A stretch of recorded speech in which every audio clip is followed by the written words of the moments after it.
Welcome back to my channel. I'm Kumudini and today again we'll be making a journal in real time. So better grab your materials and we'll start together. So this is the spread that we are making and I hope you're as excited as I am to making it. Let's get going. So if you look at this stain, this is what I want to cover. It's from the spread that I had done before. So I'm taking one of the printed sheets and making two circles from that. You can either use a compass or a lid of some box to make perfect circles. That's what works for me. And then I'm cutting them out. So what I've tried to do is have different patterns in both the circles. If you see, there is some brownish tint here and there is more of a blackish shade here. Although that won't matter much, but it's just that it adds more colors and more variety to your spread. It doesn't look very monotonous, so to say. So next is this wedding card. I always save wedding cards because I just feel they have the right texture, they have all kinds of colors, and once you keep saving them, you always have something good to put in your journals, because no wedding card is the same. If you look at it, each of them come with a different texture, each of them come with a different pattern and color. And again, I've cut a similar circle, as you can see here also.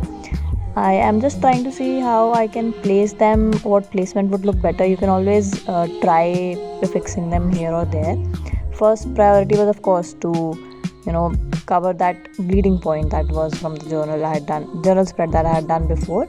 And now I'm pasting them on one corner of the journal so that it doesn't become overcrowded if I put it in just one place.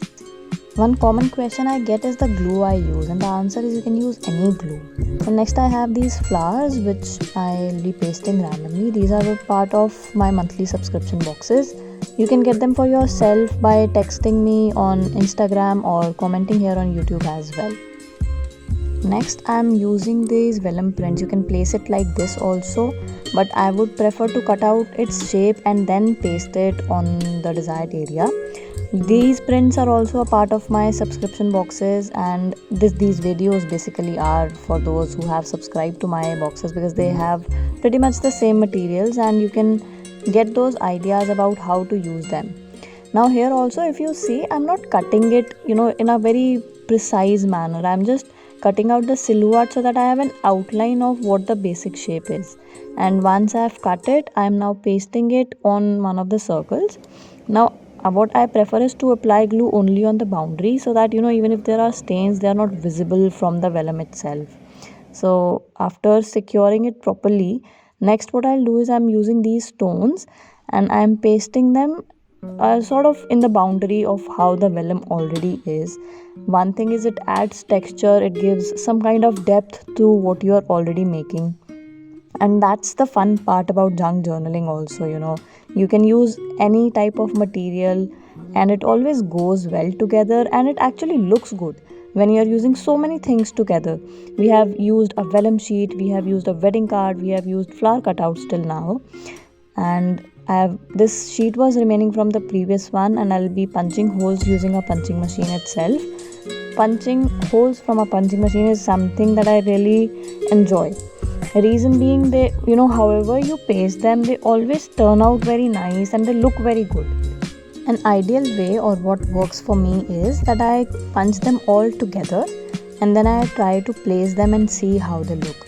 For this one, I'm just putting them on the boundary, and on both the sides you'll see as I go along. I mean, that's what I have in mind. You can always keep improvising however you like.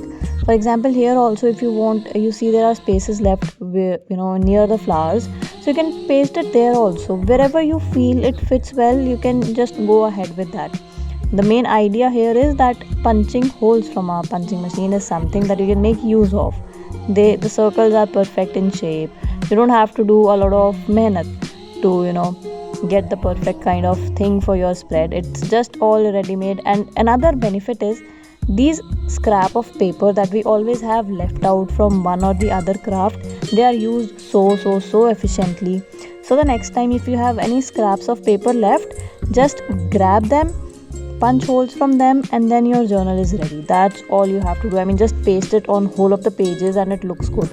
Personally, I literally enjoy doing that. Although pasting them can sometimes be a task, because they are so tiny and you have to be so precise. So you can maybe use forceps according to that. So I have now covered it all, and I'll be drawing these small leaves, and I'll fill it up with some small dots later on.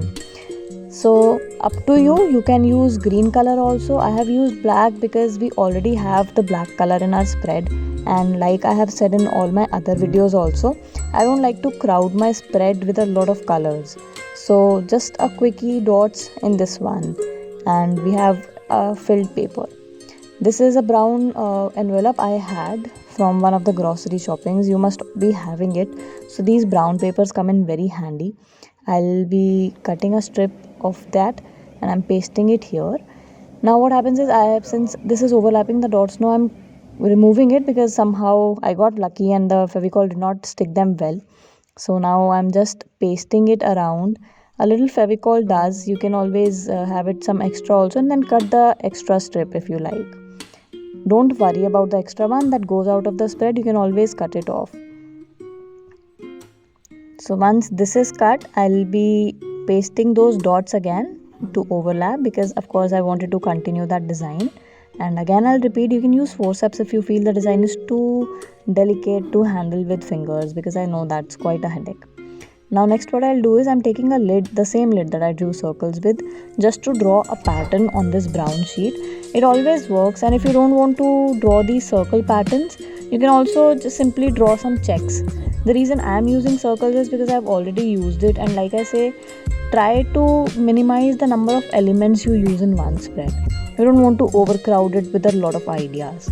Now you can use sketch pens, or I am using brush pens, and I'm simply drawing flowers from that. Simple flowers, nothing very extravagant. If you are good in doodling, if you like painting or something, you can always go with making some really nice spreads, or any kind of a shading that you want.